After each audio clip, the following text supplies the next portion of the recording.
minute to start for the 4-on-1. 1 minute to start. Please stand by as the lady starts for the 4-on-1.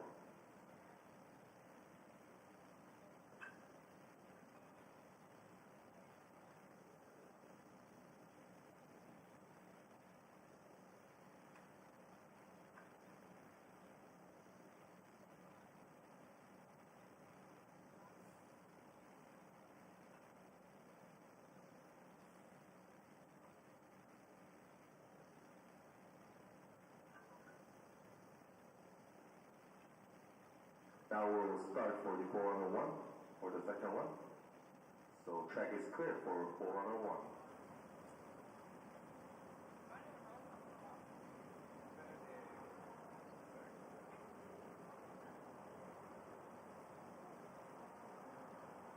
So, welcome back, ladies and gentlemen, to the 8th EBERSPÄCHER Luge World Cup.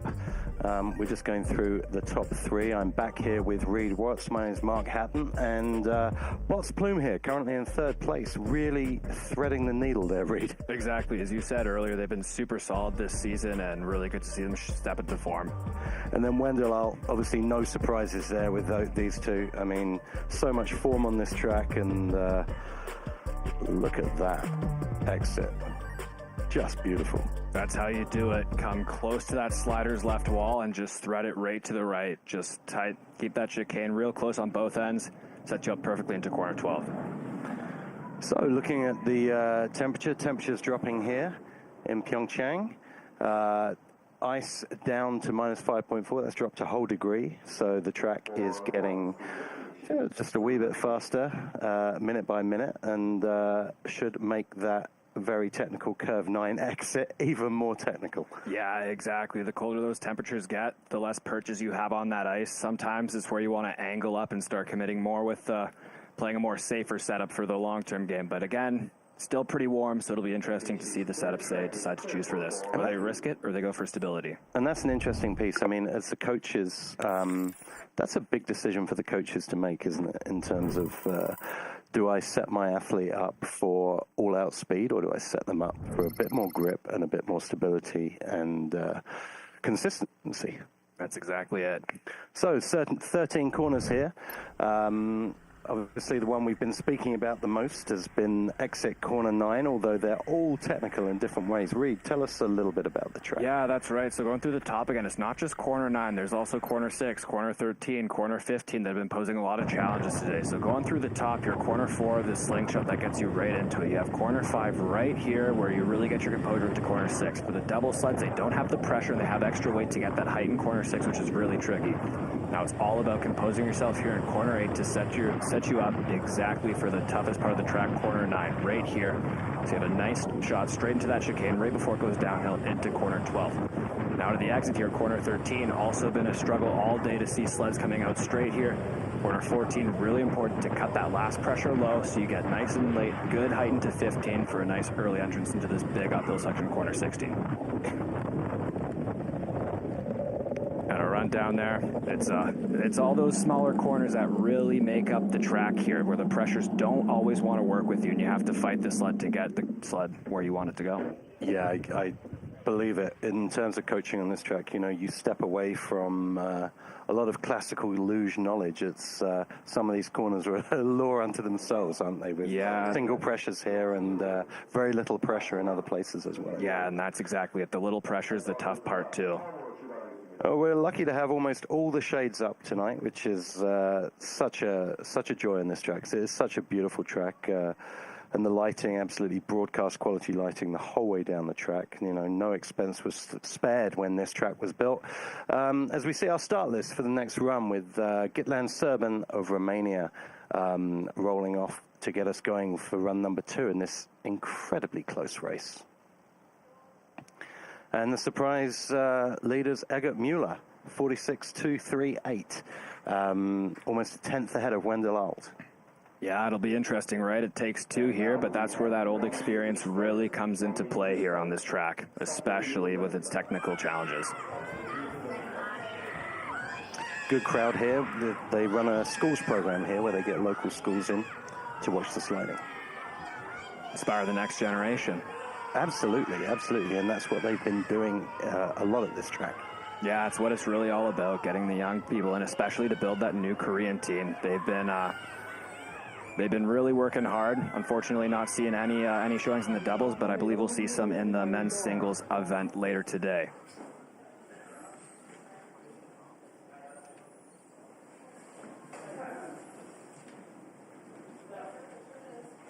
So, Gitlan Serban of Romania starting us off now.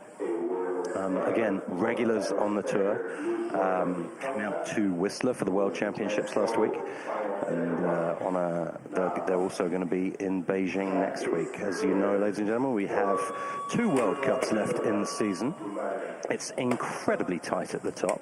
But not everyone's going for first place. People are going for top 10s in the overall, top 5s. So these last 2 World Cups, absolutely incredibly important for all the teams. As Gitlan Serban drop into the track to get us going for our second run. Yeah, I think on this run, they're just going to really be looking to put down a nice, tidy one here to see what they could have done with that first one. A couple too many mistakes to keep them this far down the pack, but there's always 2 runs. Always good to have one for the confidence so you can leave on a high note. Looking like they're losing a little bit of grip in the top there, didn't it? Maybe the ice is getting a little harder, a little squirrely in this top section, but this is where you really need all the grip coming out of corner. Now Silly do. Oh! Just keeping it off. Again, one of those best case scenario things to kind of keep it off the walls the best you can, get the pontoons down for survival sliding.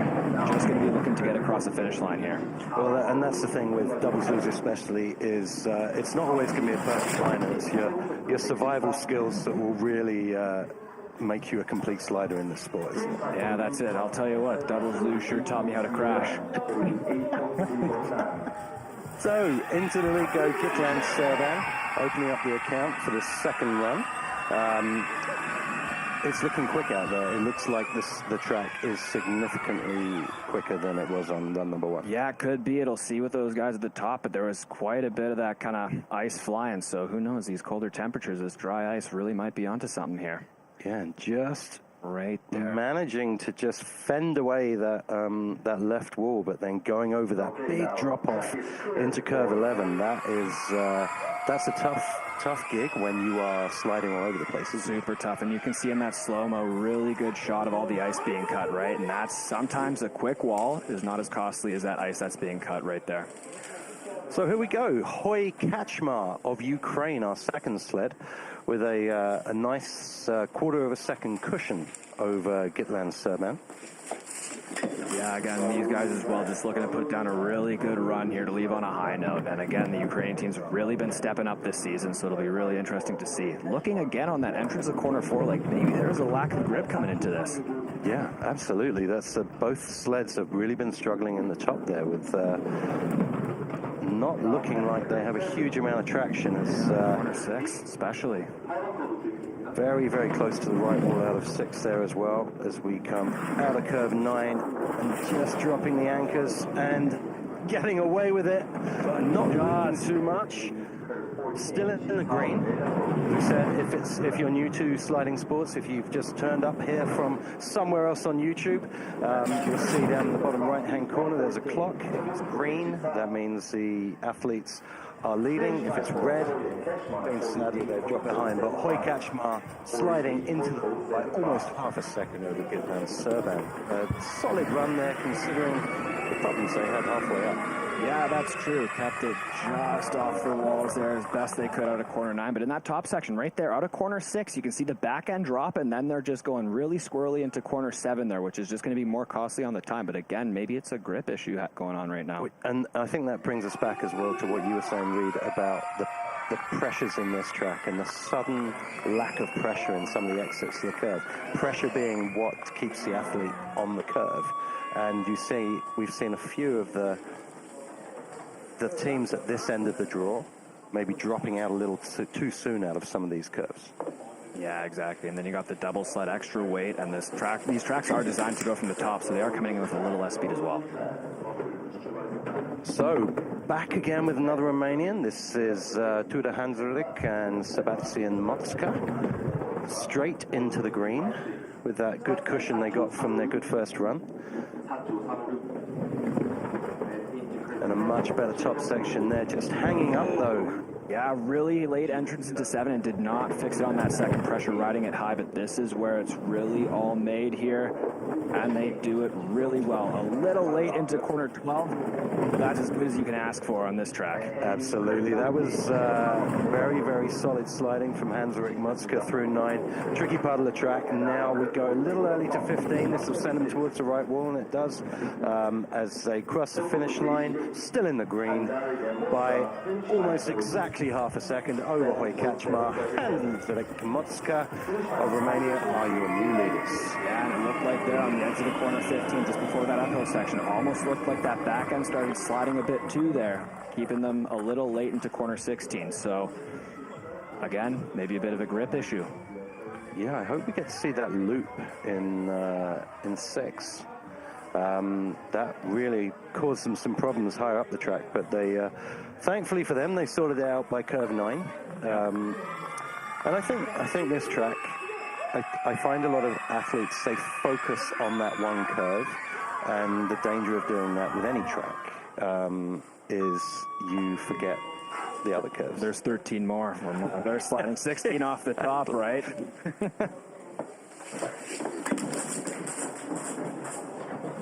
So here we go with Edward Seviks Mikelsevic and Lukas Kras of Latvia. Just jumping ahead straight into the green again. It's quite a wide field in the back end of this race, and gets to be much tighter between the sleds as we move up towards the medal positions. Seviks, Mikelsevic and Kras looking very nice here, though. Just dropping the anchors there as they go into 11 with not a bad shot considering that exit from 9. That's exactly it. Not very late in the 14. 14. That drop away out of 13 looks like it caught them. See how they can handle the last tricky part. Again, looking like they lost a bit of pressure in the end of 15, causing them to go late into 16. Still a very big lead, but a lot of time in that run. 1.5 seconds to the good. Into the lead, the Latvian team of Seviks, Mikelsevic and Lukas Kras. I don't remember 15 throwing up this many problems 7 years ago. I remember the pre-Olympic test event though. The one before that was a problem. We had a coach down there every single time, and that was just as big of a focus as corner 9 for us to really get that line there dialed in. And I'm guessing that's a good point in the fact that this crop of athletes who haven't been here, they haven't had the luxury of a pre-Olympic test event. They haven't had the training of the pre-Olympic event. They haven't had that run volume that we had to figure it out back in 2018. So this is fresh sliding for them. Absolutely. I mean, when I was coaching Korea in 2018, I was camped down in 15 for many days in the cold. And it's quite the curve, and it's so critical with that huge uphill section. Just going towards the left wall on the start there, the Italian pair.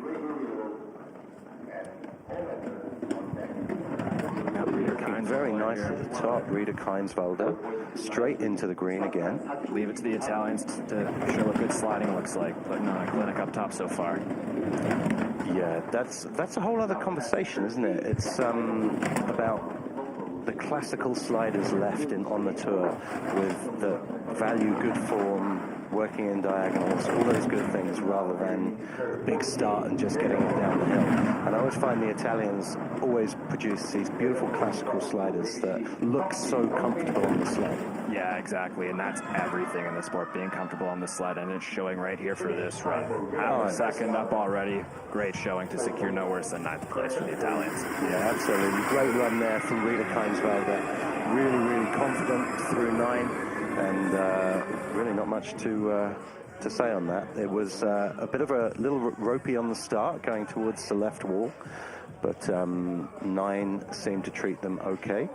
And the bottom section, really, really nice bottom section, probably a little shot towards the right-hand wall out of 15, but nothing that really slowed them down. Really nice out of corner 9 there, which is so important, and now it's going to be seeing if they can climb the ladder any spots here.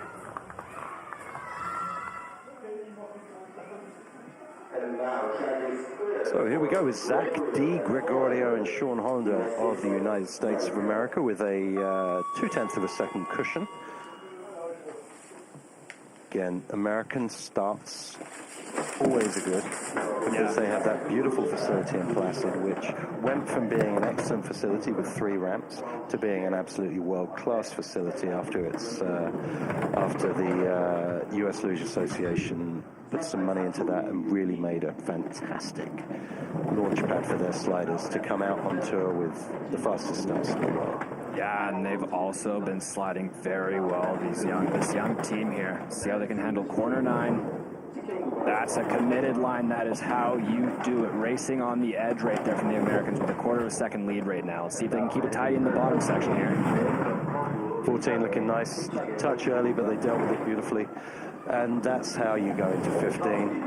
Get that straight shot up the middle with a slight bit of crust to the left into 16 is the ideal line out of there, but it's Di Gregorio Hollander sliding beautifully into first place with a 1:33.325 combined time and a 0.3 of a second cushion.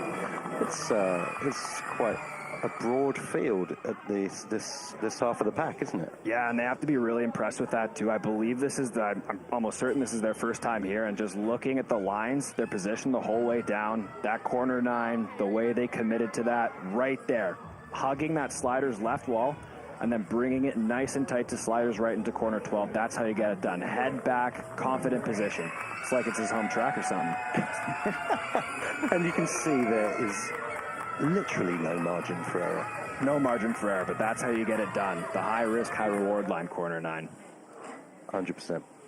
As we come to Müller-Frauscher of Austria, our first Austrians of this second run.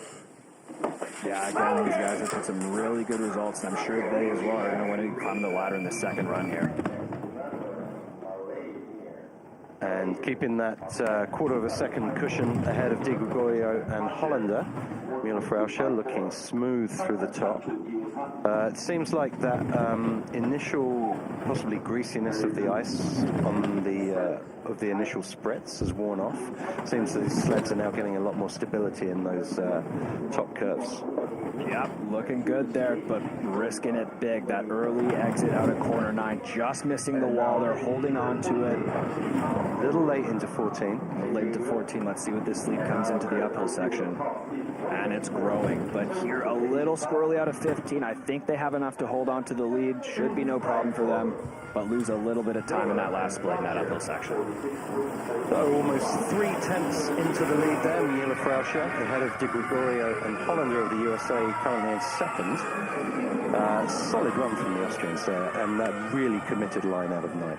Yeah, committed in the opposite direction, though. Or they committed to that right wall, and they just started cutting to dive away from corner 10, and they just did. So props to them. And that's the interesting thing with corner 9. There's a bunch of different lines. I remember at the Olympics, too. There were 2 different lines you could take in the entrance, right? You could do that early, or you could opt for that late. So that's what's interesting about this track, too, is there's lots of room for line interpretation, which is really interesting, and you don't see that on any of the European tracks, really. No, this is true. And I can tell you one other thing. We haven't mentioned the Dragon's Tail yet once. That's right. This commentary. Those of you that watched the Olympics back in 2018 will remember that that section between 9 and 11 was christened by commentators all over the world as the Dragon's Tail. And yeah, we've been very restrained not using it. We will on this run. Nagle Mallier straight into the green by almost 0.03 of a second, and just dropping back into the red from Müller-Frauscher. Yeah, interesting that a really big start there, but already losing at the top, only down to 400s here. There's still lots of track to gain time with a really clean line. And this is where it all comes down to corner 9. A little early out, that's going to be tight, and making the best of it, but that is not going to help their case whatsoever. So they're just hanging on the end of that curve there a little bit. They're going to have to try and regain their composure in this long right hand of 14 and try and get that middle entrance to 15. On the late side, but okay. Having to push it across to 16 there a little bit, and you're driving uphill the whole time there, so the ideal line is that straight shot with a little bit of cross to the left-hand side. But easier said than done. That's right, you're giving all your corner 15 secrets away. And the Dragon's Tail there looking a little bit more challenging Yep, there we go. Just came out early, and there's only that corner 10 nub to meet you there, to bump you right there. Again, we've seen in the first run that can bite you a lot harder. So again, making the best out of a nasty situation, but held their composure as best they could. Yeah, and I guess that first pressure in 11 is just so welcome when you're going in sideways like that. Oh boy. Is it ever?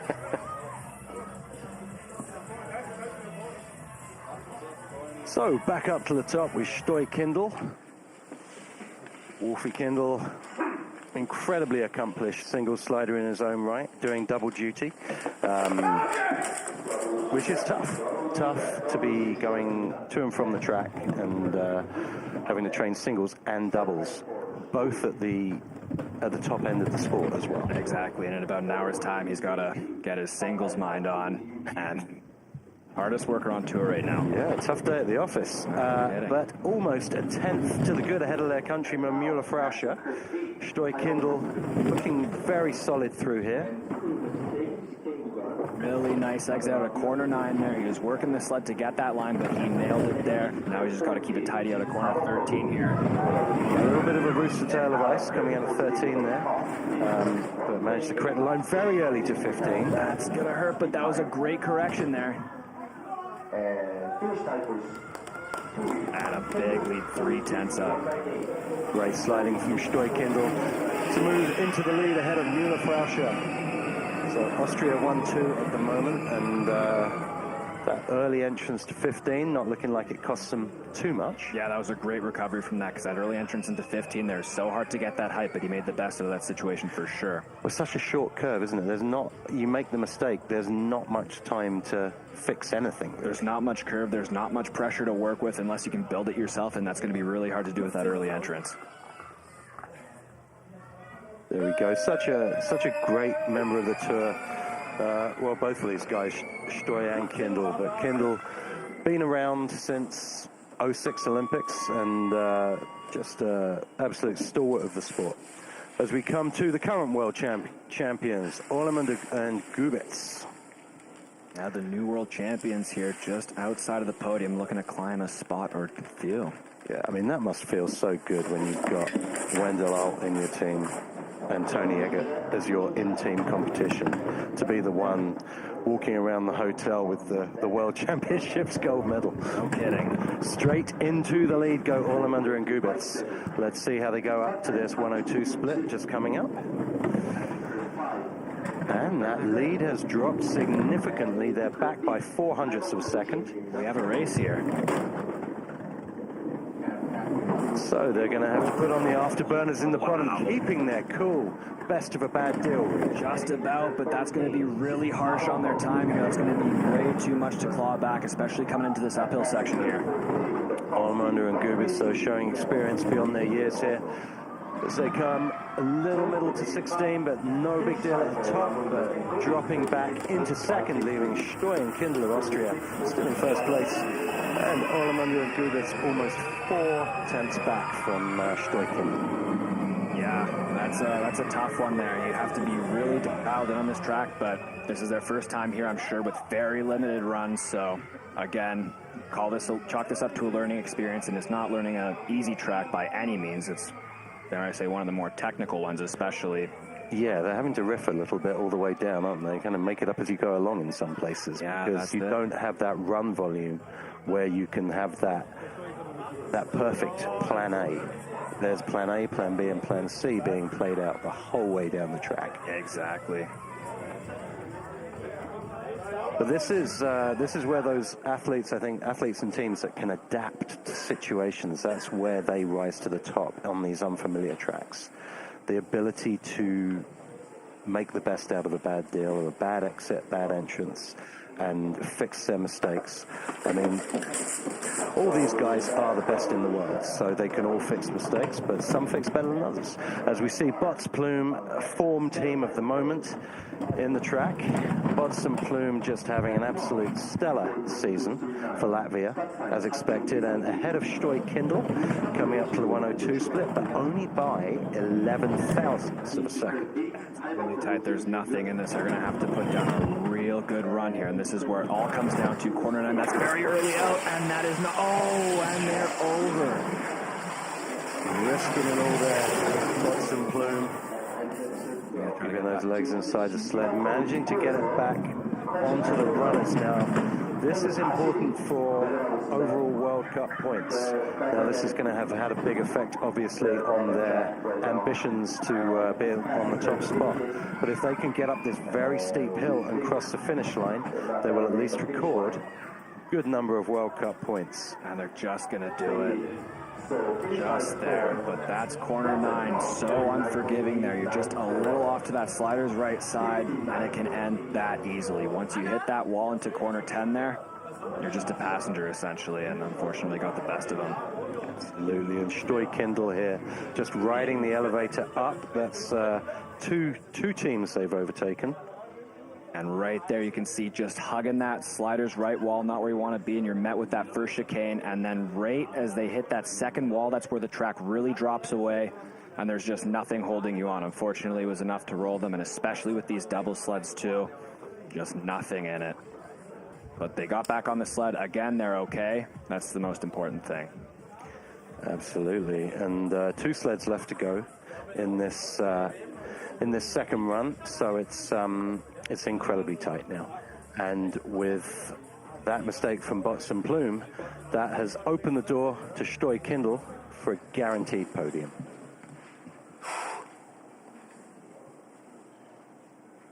So, 2 gentlemen that need no introduction on this track, or indeed in the world of luge or doubles luge, the Tobys. No kidding, walked away with 2 Olympic gold medals on this track from this exact start here. So again, they have to be coming in with some real good confidence, some real good memories. Must be really happy to be back, and definitely going to try to take down that top spot here. I feel these Bavarians, I'm talking these guys, Felix Locke, the Bavarian contingent, kind of rolling back the years this season. Yeah. Must be something in the water there in Berchtesgaden, but I mean, I feel like these guys are in the best, they're in the form of their lives. Exactly, and again, this is just a game of experience, and looking at that already, first place start time, they've been able to do that for so many years, which is super impressive, and now it's just about getting it down the hill. They know how to do well. Yeah, and I mean, you see that, I mean, you saw it with, say, George Hackle. The start dropped off in the later years, but the sliding kept improving. And I feel with Wendell Art, the physicality, it hasn't left them. Right there, too, sliding like the pros they are, right? No problems out of corner 9 here. Just got to keep it tidy. A little feet down going into corner 13 there. A little offline. That last bit, they only had 400ths of a second to play with, so they're going to go back into the red. This is going to be tight with 3/10 back in the red. It's all up here. A 10th back. Stoy Kindle moving up another spot. So Stoy Kindle guaranteed a silver medal in this race, with Wendell Art in bronze medal position. And that's the thing, too, is we talked about corner 9 all these times, but again, corner 12, corner 13, and then just that bottom section, too, is very challenging in its own. It's really tough top to bottom on this one.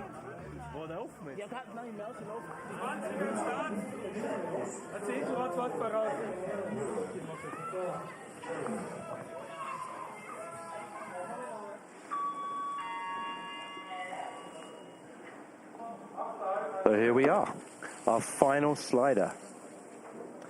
Egert Mueller, final sled of this doubles competition. And Egert Mueller kind of lost that winning feeling since their incredible start in Lillehammer at the beginning of the season, where they got their only gold medal of the year. But Egert Mueller just looking wonderful right now. Yeah, that's right. And a win would be really, really big for them to get them on the form they had in the early season here. Looking good with a big lead already at the top, but losing it. Yeah, they're looking a little ragged through the top here, Egert Mueller. Stoy Kindle could be on for a surprise here, but let's see how we're doing at this split. But with that curve 9, they're still very much in the conversation, but only by 4/1000ths of a second. They're going to have to be perfect. Absolutely faultless through the bottom end. Bumping on early onto 14, going to help their cause. But a nice entrance to 15, still pushing it back, he's going for it. We're gonna make it. And crossing the finish line. Second place, 2,000ths of a second. That is Stoy Kindle, your winners. Egert Mueller in second. And Wendell out in third. What a race. I think that was the first sub that built any time that they lost in that bottom section where it goes uphill. That really was a beautiful 15 and just plastered it back, but just unfortunately not enough track for them. That was incredible. That 15 to 16 section, how Wendell out found that much time and almost got it. 2,000ths of a second. Solid exit from 9. But I think that bump onto 14 costs them with that loopy line as well. 2,000s, that could be anything too, right? You could chalk that up there. That's a toe point. That's a toe point. Maybe you breathed the wrong way down the track, right? Nothing in it. What a race. And Peter Penn's looking over the moon there. Very happy man. Very happy coach. As you see our winner's circle here. And some very, very satisfied racers in this men's doubles. And here are your final results with Wendell out in bronze medal position. Egert Mueller, your silver medalist, and Stoy Kindle, your gold medalists in this men's doubles, being followed up by Orlando Gubitz, who had not a good second run. That could have been quite different for them. And bringing up the back of the pack is Cevic Mikhelsevic in Krasts, Hendrik Motska, Hoy Kaczmar in 11th, Gitland Serban in 12th, and Bots Plume in an uncharacteristic 13th. Yeah, that could have been a big one for them, but just unfortunately losing it there out of corner 9. So some incredible outfits here from the Austrians. I will find out what the relevance of those are. I'm assuming that they're gifted to them by the organising committee. There is Ines Vergelis, president of the International Luge Federation, congratulating the athletes, handing out the goodies, the spoils of victory. That's right. And I'm so looking forward to the men's doubles race in Milan Cortina now. I feel this performance by Egert Mueller's blown it right open. That's right, and they came back into form. I don't think they were really happy with their World Championship performance, but here again, right up for the fight, only 2,000ths in it. They're here to play. And Stoy Kindle, recognizing their hard work today and this season. Stoy Kindle, first time they've been on the top step of the podium this year in World Cup, and very, very deserved. Hardest worker in the game. And, Stoy, again, pre-Kindle, still a force to be reckoned with, and just continuing it with Kindle back in the slip. No kidding, and that's the thing, too. So you look at this podium, that's a lot of experience, a lot of age in the sport, too, right? This is a game of experience. Absolutely, especially on the top of the sled. No kidding. And the Dragon's Tail in corner 9 giving us incredible drama. Yeah, it's really exciting. It's super tough, but it's not just corner 9 too. You got to be dialed in. Corner 6 has been problematic. Corner 13 has been problematic, and especially corner 15 as well. Just when you think you're through it, at the very last part there, that's where it can really bite you, and then right into that uphill section. So you got to be dialed in top to bottom here. Absolutely. And we're going to be coming straight into the women's doubles second run. Not a big turnaround. There's no real track preparation to speak of in between these two disciplines. So the women will be coming up in just a few short minutes.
attention to all athlete coaches and track crew. Now we have 5 minutes to start. EBERSPÄCHER women's double. Second one, we have 5 minutes to start. 컨트롤 타워에서 알려드립니다. 에버스패커 루즈 월드컵 여자 더블 2차 주행, 마지막 2차 주행까지 5분 남았습니다. 스타트까지 5분 남았습니다. 전주자 없이 바로 리버스로 역순으로 진행하도록 하겠습니다.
Okay, draw. The first sled control is now started. First sled control is now started. 첫 번째 슬ed 컨트롤 지금 방금 시작됐습니다.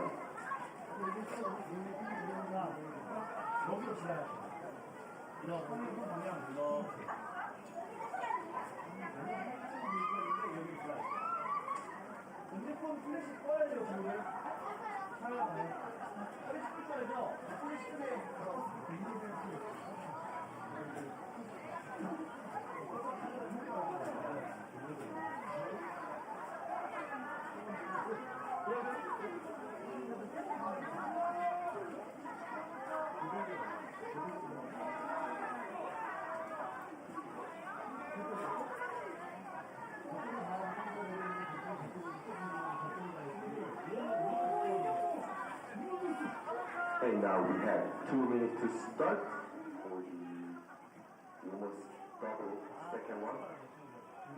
So, welcome back to the women's doubles second run on this 8th EBERSPÄCHER Luge World Cup. My name's Mark Hatton. I'm here with Reed Watts, who raced here in the PyeongChang Olympics for Team Canada. Welcome back, Reed. Thanks, Mark. It's great to be back. Great to see we're back here sliding again. One of the most exciting tracks in the world. 7 years, eh? That's a long time in between races. A long time. It's looking for some good action as well. So, 9 teams in this women's doubles. Let's give Mok of Ukraine starting us off, and Egla Kip of Austria are current leaders.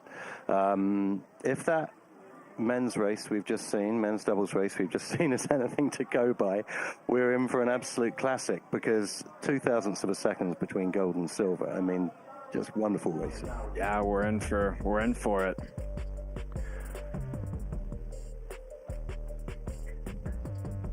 So Eidberger Matschina, as we know, Eidberger, silver medalist here in the PyeongChang Olympics. She knows what it takes to do incredibly well on this track, which must give us so much confidence coming into this on a double sled. Degenhardt Rosenthal, been in this sport since the inception of this sport. And Egla Kip, who have just been fantastic all season. The reigning world champions. They won the world championships last week in Whistler. Degenhardt Rosenthal got second, and Eidberger Matschina got bronze last week. So, I mean, it's all going to script, really, right now. That's right. But again, as we've seen in that second men's doubles run, there's a lot that can go on here, a lot of spots to climb. So, Elena Stetskev and Alexandra Mok of Ukraine are our first team to get us going for this second run in this women's doubles. World Cup number 8. 200 World Cup points left to fight for, with 100 being awarded this week, and next week in Beijing. In the World Cup finals, another 100, and it's very tight at the top in all the disciplines. So just a little pause on the start as Elena Stetskiv pulls up her visor. Never want to pull your visor down too soon. Yeah, that's right. And sometimes being the first one off, you don't quite have that time to script it from the other studs going down. And you're kind of starting it on your own, but it looks like we got a clear track right about now. Getting the confirmation should be a great. Oh, not yet. Interesting. And the track, I mean, just from this shot, looks like it's holding up pretty well. It's nice and shiny. I mean, I find luge tracks always look good at night. Exactly. Looking at the ice temperatures, and I'm going to assume that the ice temperature has dropped another degree or so since we last got an update. I'm hopeful that this track has held up incredibly well. I think it's holding up pretty well, but I think the biggest thing here for all these athletes is just having some good, clean runs. That'll get you more today. Absolutely. Consistency is key on this track, as we've been learning over the last 2 runs in doubles, with athletes and commentators fixating on curve 9. But as we know, there are other curves on this track, and the whole thing rewards consistency, doesn't it? That's right. Top to bottom, you got to be perfect. But right here, definitely coming into the crux of this track. Beautiful exit out of corner 9. That's how you get it done. There we go. That's going to build their confidence going into the bottom section of the track. Just dropping the feet into 13. That's not going to help. It's a bump onto 14. Having done the hard work out of 9, that's going to cost them a little early to 15 as well. That's going to give them some right direction. They're going to be driving the whole way up that straightaway, but still a solid second run for Stetskiv, which they can rightly be pretty happy with, I think. Exactly, and they're thrilled right now too. And I remember when I first came here, my first runs weren't great, but every time I could just laser out a beautiful corner 9, it's just that in its own was such a reward, and they're thrilled with that too, building confidence for later on in the week. And I think when there is those signature curves on the track, as you see that beautiful exit here, it can be that kind of pack up and go home mentality if you're not careful, where you absolutely get that signature curve right, 9 in this case, and then you think, okay, my work here is done, and then you make mistakes on the less technical lower curves. That's right. Exit 12, exit 13, exit 14, exit 15. They're all places you can't be getting complacent whatsoever. Lots of time to be found in those corners as well. Absolutely. And talking about consistency, which comes with experience, here we go with Raluca Stramatraru and Mihaela Manolescu of Romania. Stramatraru with a beautiful 8th place finish, I think it was, in the PyeongChang Olympics, which came out of nowhere, but was richly deserved for this athlete on top of this double sled 7 years ago. Really strong showing for her, and that was the awesome thing about this track, is it rewards good sliding and clean lines here like no other track in the world. Absolutely, and I feel like, talking back 7 years, Raluca was on for a breakthrough, and she timed it perfectly. As we see another beautiful 9. A little late into 11, but nothing to write home about. As they stay in the green at curve 9, very nice little skid into 14. That's not going to help their cause. Got to stay out of that woods of 15, but doing a great job through the bottom section. Looks like we're going to have a new leader by quite a large amount of time, 1.1 seconds. Stramatraru Manolescu into the lead, ahead of Stetskiv of Ukraine. Yeah, exactly. A couple small things, but overall got to be happy with this run. 7 years, not visiting a track is a long time, and there's track conditions is how you remembered it, right? And it's how it could be built now too, compared to how it was built 7 years ago at the Olympics. It could almost be a whole new thing. As you just saw them skid there as well. Yeah, that's right. There's some small mistakes that will have eaten away at time, but yeah, as you say, you don't know how it's going to be built. And if we think back 7 years to the Olympics, we had a team of, I think, 6 international ice makers from around the world helping manicure this track to its absolute zenith. And we now look at probably 1 or 2 flown over for this, but probably probably not a team of 6. As we go back to the action with Werther and Oberhofer of Italy straight into the green with quite a nice little cushion. Let's see how they go at the 104 split. Early out of corner 6, Eric, getting late into corner 7, but they handle it well. Small mistakes that do add up a little bit of time. 9. Just getting close to that wall, but threading the needle there. This is racing.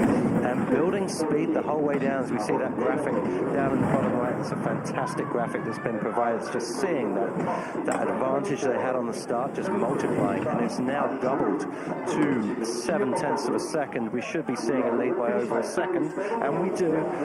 1 second ahead, Werther Oberhofer of Stramatoraro Manolescu, and that is really throwing down the marker. That's a strong run. I think they could move a couple places on the ladder here with the run like that. Really well done, really slid well. And I feel we're seeing a lot more consistency on this second run as well. A lot more, right? And with how little training runs they had, you almost have to treat that first race run like a training run too. They're still learning coming into this race. Little bit of a rooster tail there out of the back of the sled, but a very good run there from Werther Oberhofer. Italians, as always, great form on the sled, great position on the sled.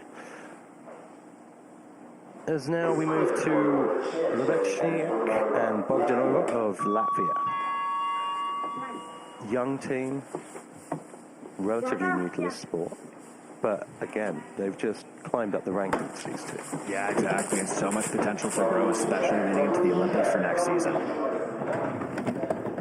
You know, they put, with a bit of consistency on that first run, they've really put themselves in a good position here. That's right, and a half second up already. That's a really healthy cushion coming into the second run. Yeah, it's dropping out a little early there out of 4, but nothing too catastrophic as we come to curve 8, and they're looking good. Good position, just rising up on curve 8. Big skid. Wow. Over. That was the setup too. Oh, hard into that wall there. Just hoping they're okay. And they're back on their steels. So, as we said, it's a small field. So, being able to finish is going to give a large amount of World Cup points. All important. So now we just need to forget about the time and hope that this Latvian team can get across the finish line. With this very steep uphill section, no longer allowed to paddle across the line or walk with your sled, and they just make it across the line by about 1.5 meters, but sticking to the objective there of leaving here with as many World Cup points as possible, based on it. And you saw that mistake coming out of 8. They just so high, just crank that wall early into corner 9, and then you're just a passenger really high on the exit there, and just having the pontoons down, hit that right wall corner 10, and then again, as we've seen so many times, they just rolling over right there. Yeah, that's an awkward crash, that one as well. So good to see they're both okay. I'm looking at that hit on the left wall, and that happens right before the track drops away. That's always a big hit there on the exit at 12. Oh, hope they're okay. They got back on the sled. Yeah, absolutely.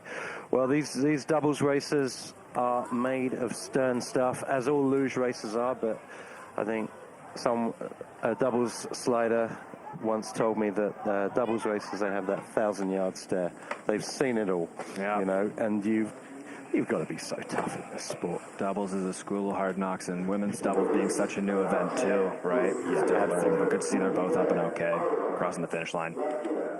So good to see them cross the finish line, and being followed down the track by their teammates, Ander Upite and Zane Kaluma. Second Latvian team of this second run. 7th last weekend in the World Championships, so a team in good form. Exactly, and 0.6 up already. Again, a healthy lead, but they really have to hold it together the whole way down. And that's the kind of lead where you can really concentrate on consistency. Little skittish through the top curves there, though, just losing small increments of time in the top curves, which cost so much as we get down to the steeper parts of the track. And 9 just managing to keep it under control. Still a half second up, so it's a lot, but that was a big mistake on the corner 9. It could have been a lot worse, but the feet were down, just a lack of commitment there, I think. Nice line through 14, little parallel too much into 15. That's going to put them towards the right wall. As they come round 16, still with a decent lead though, almost just over 0.4 of a second ahead of Wouter Oberhofer. Your new leaders, ladies and gentlemen, Ander Upte and Jane Kaluma of Latvia. Losing a couple tenths in that run from the lead they had in the first one there, just from those mistakes up in the top section, and of course out of corner 9, they're just having the feet down, just kind of going survival mode there. Still enough from the first run to hold on to it, but might be tough to climb up the ladder with them. Absolutely, as we see that fantastic survival skills out of 9 there. Wasn't a perfect exit, but absolutely doing everything they needed to get the best result from them. That's right, to keep a shiny side down, as we like to say. Absolutely. Okay, 4 more sleds to go as we now move to the United States of America with Siobhan Forgan and Sophia Kirkby. Yeah, this team's really impressed me this season. Coming out strong, consistent. They're definitely going to be looking to climb that one more spot onto the podium here. Expecting to see them go straight into the green, and they do by a 1/4 of a second and change. Now let's see how they go in these top curves, because we've seen a lot of the teams having a lot of trouble with the lack of pressure in these curves and just sliding around a bit in the top. They're building on that lead ever so slightly. The next split is going to be incredibly telling, the 1:15 split. Forgan Kirkby out of 9. Beautifully, a little skid on that section where it drops away, but that was a pretty well done exit. High on the exit of 12, early to 13. Managed it really well. I think they'll have enough to hold on to this. Still having to correct a little bit going into 15. That's not going to help them, but they make a great exit of 15 without too much to do up the hill. And they're ahead by 4/10 of a second. Forgan Kirkby, our new leaders, going ahead of Upte Kaluma of Latvia. That is USA into the lead. Yep, and right there, not the fastest time of the second heat so far, but that might just be those problems they had in the bottom section of the track there after corner 9. Yeah, there were small mistakes, weren't there? Yeah, high off down the the bottom 12, section of the early track. 13, but they managed it quite well. Yeah, they really did, and you know, very rarely do you see the plan A that we talk about in a doubles run. That's Plan B is usually deployed on at least one curve, even at the very, very top level when you're dealing with the best in the world. Okay, so our final 3 sliders. This is the winner's circle after the first run. In bronze medal position right now, Eitberger Matschina of Germany. Diana Eitberger, someone that knows this track well, has a silver medal back home. Well, she might have brought it with her, but she loves this track. Having spoken to her about this track, she had such a fun time. She was really enjoying her sliding in 2018, but not looking great through those top curves, Reed. Not necessarily, and there was such a little lead, only 400s out of that first split, down to only 1800s. They're going to have to be really good down here, losing some time already. Okay.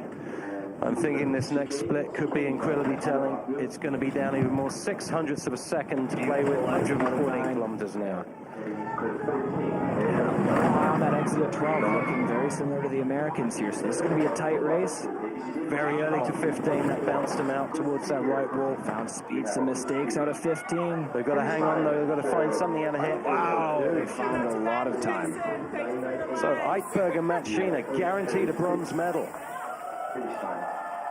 Just really on the edge in that bottom section there. Really putting it down, but it was just enough to get them at least a bronze medal here. Going to be really interesting to see the next 2.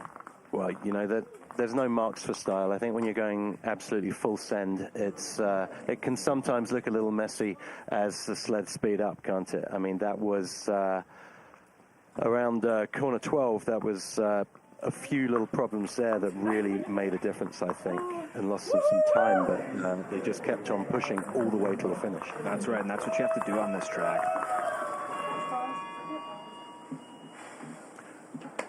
So 2 sleds to go, ladies and gentlemen. Degenhardt Rosenthal of Germany.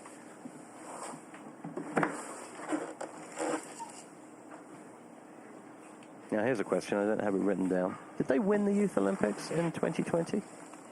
I'd have to go back to the archives for that one. I think they did. But they've won just about everything else, too. Answer from a postcard, or ideally on in the YouTube chat, ladies and gentlemen. As Degenhardt Rosenthal get us going for our second to last sled and straight into the lead with a 0.2 of a second. Yeah, that's a very strong lead here. If they can keep it nice and clean, should be able to hold on to it here. But again, we've seen this track provide a bunch of action all day. And they've picked up another 10th, starting to build speed now. The important thing is to carry it out of 9. Little sideways pressure, somehow edge. Somehow keep the sled going in the right direction. Big rooster tail of ice out of 13, though. They're going for it. Charging into 15, that's not a bad entrance, so they're going to have to keep it away from that right wall. I think we're going to be seeing a new leader here by quite a way, and we do. Almost 0.4 of a second. Degenhardt Rosenthal into second place with a track record. Yeah, they're really putting the pressure on the Austrians at the top now. Really going for it here. This is a very eventful race. Yeah, that's throwing down a marker to the Austrians. That's come and get me. That's right. Looking good up the top of the track. And curve 9 with that sideways pressure. Just managing it so well with that committed position. Shoulders back, feet up. It was a little squirrely, but just trusted the sled. Absolutely. I mean, and, you know, you tell it to all athletes. You hear it from all athletes. Position gets you out of so many scrapes on a track, doesn't it? It works. It's really counterintuitive. When the going gets rough, just commit. Get right back. So here we go, our final sled. Selina Egler, Lara Kipp of Austria. And back by 0.008 of a second on the start. That shouldn't phase them at this point as they slide straight into the green. You know, such great aerodynamics from this Austrian team, I see.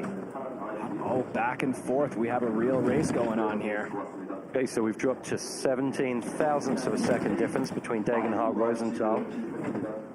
Beautiful exit out of corner 9. I think 0.02 of a second. Now they got to be real tight out of 12. High again, early to 13.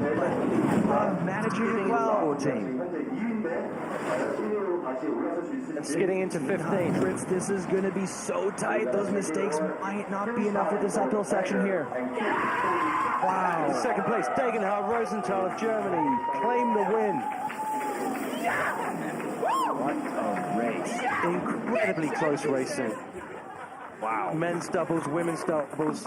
What a way to open this PyeongChang World Cup. And that was such an impressive sliding, too, with the limited amount of runs they've all had here. Just really throwing down, really going for it, real committed racing. That was a treat. Reed, I think that's the word, commitment. A full commitment. You wouldn't expect anything less from World Cup sliders, but it's been so on show today in these two doubles races. Exactly, and look at that line and position in corner 9 there. A corner that makes a lot of people apprehensive. Just had the confidence in her line to get it right there, but just taking it right down 0.02 of a second. German coaches, quite rightly, incredibly happy with their athletes' performance.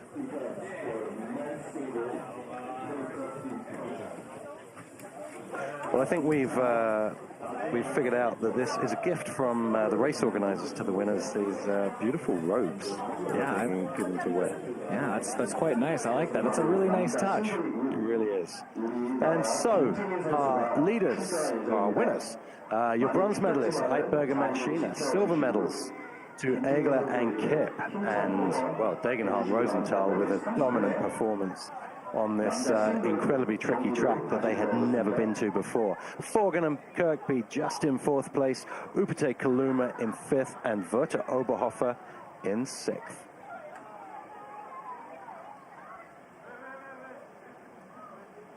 So, I mean, looking at that, I think the world of women's doubles is in incredibly good health, Reed.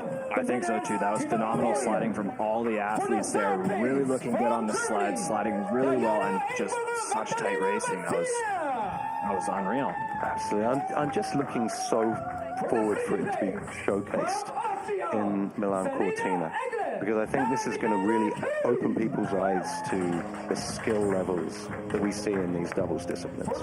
Yeah, 100%. And that's going to be a great race too. Brand new track again, but we've seen some great sliding here with a brand new track for a lot of these athletes too. So it'll be really, really exciting to watch. One more time, please give a big round of applause. Absolutely deserved from the World Championship silver medalist Jessica Degenhardt, Cheyenne Rosenthal. Smile.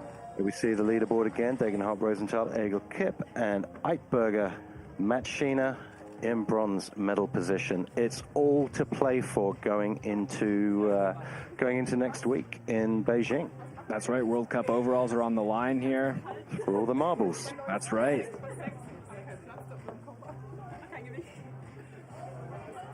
So the flower ceremony gets underway. We're going to be back very shortly with the men's singles in approximately 45 minutes. Well, this is the points on the board. 735 points versus 660. So mathematically, it is possible for Degenhardt, Rosendahl, or Egel Kipp to take the title. Yeah, and I think for a lot of them too, Beijing will be a new track, new experience, and a real challenge for them as well, which will be really exciting to watch next week. Absolutely. Beijing, again, going to be a new track for a lot of these teams.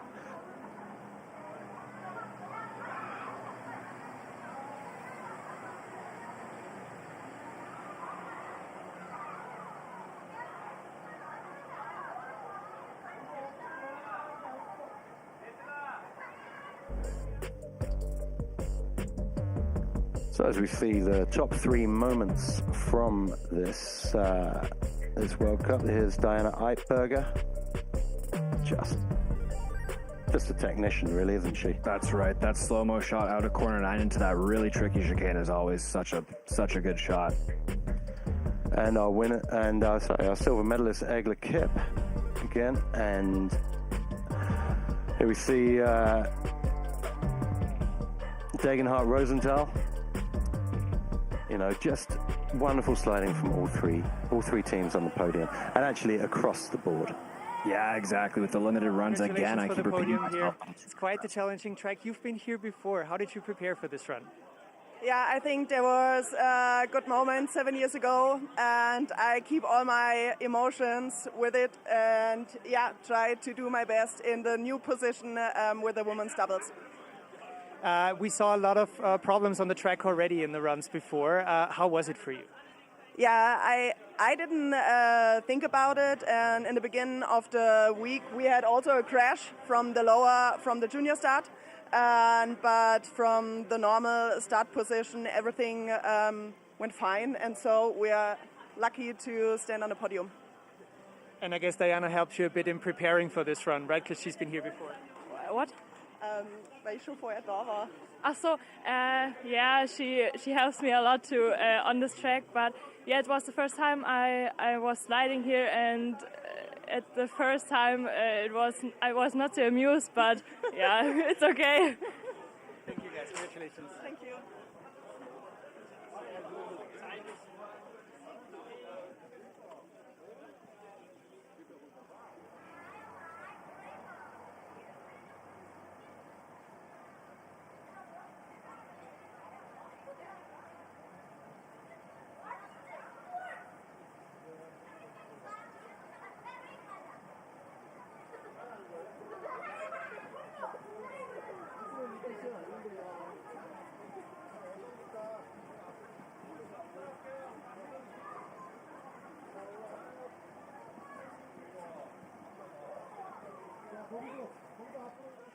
Guys, congratulations on the podium here. You've won a lot of races this season. Only silver for you here. Are you happy with it? Yes, I think it's not just only after a really rough training week. We are so happy that we got done 2 solid runs. The first one was really, really good. We had some mistakes in the second run, out of 14 into 15, but all in all, we are so happy. We already saw a lot of challenging runs here today. How did you prepare for this track? It's your first time here. Yeah, we went to a lot of track walks, We looked at a lot of videos. We talked to our coaches a lot, and luckily we could have figured it out almost to the race. Yeah. Thank you.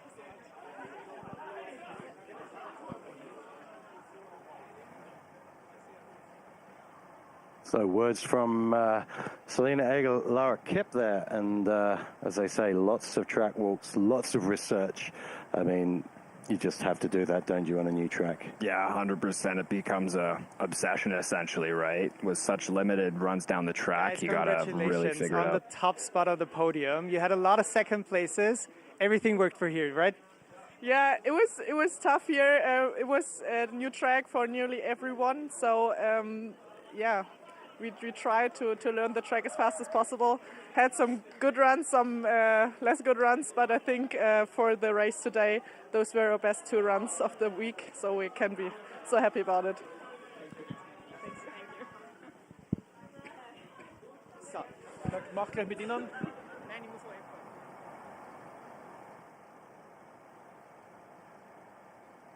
And so there we have it.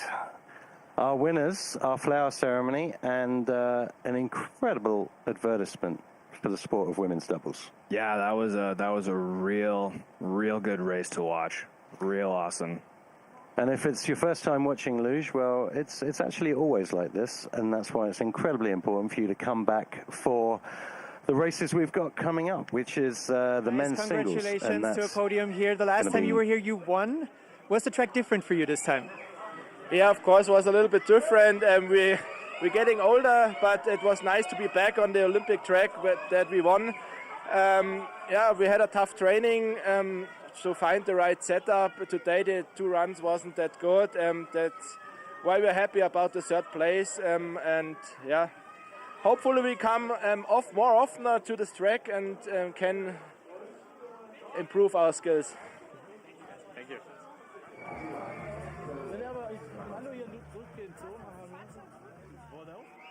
Guys, congratulations. Tony, you've been here on this track before.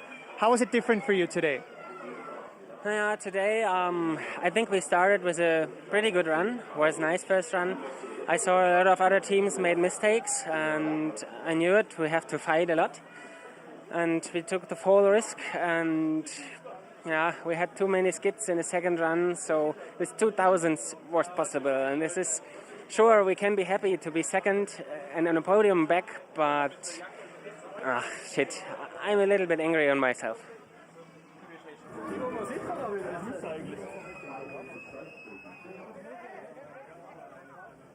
Guys, congratulations on winning here.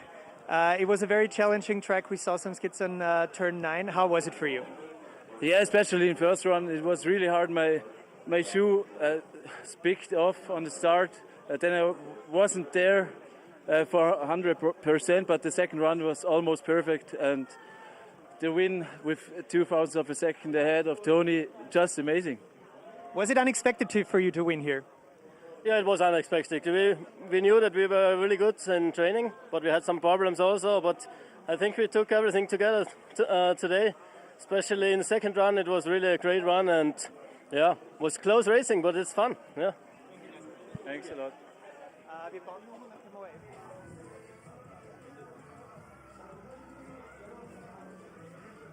Well, there we have our interviews from our doubles medalists, and the one that stood out for me there, Reed, was Tony Eggert saying we took the full risk, and I think he probably spoke for almost everyone in that men's doubles field and women's doubles field. To be fair, just incredible levels of commitment we've seen today.